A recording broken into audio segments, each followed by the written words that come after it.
السلام عليكم وأسعد الله أوقاتكم بكل خير. كل الناس يخطئون يا أخي المبارك.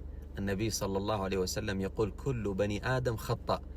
هذه الكلية ما يستثنى منها أحد، كل الناس يخطئون، لكن المشكلة في الاعتياد على الذنب، المشكلة في إلف المعصية، هذه المشكلة.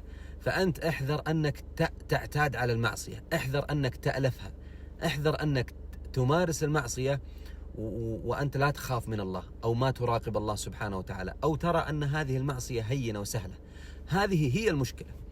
أما وقوع الإنسان في الذنب فكل الناس يقعون، لكن الصالحين يا إخوة يرجعون إلى الله ويخافون من المعصية ويتبعونها بحسنات، وهذا قد أشار إليه النبي صلى الله عليه وسلم بقوله وأتبع السيئة الحسنة تمحها.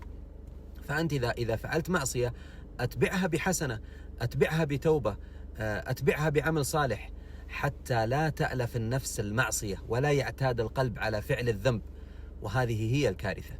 فإن الإنسان يا إخوة إذا مات ضميره وألف المعاصي والذنوب فإنه يصعب عليه الرجوع والتوبة إلى الله منها. أسأل الله سبحانه وتعالى أن يرزقنا وإياكم خشيته في الغيب والشهادة، وأسأله سبحانه وتعالى أن يمن علينا بالتوبة وأن يكفر سيئاتنا وأن يغفر ذنوبنا، إنه جواد كريم.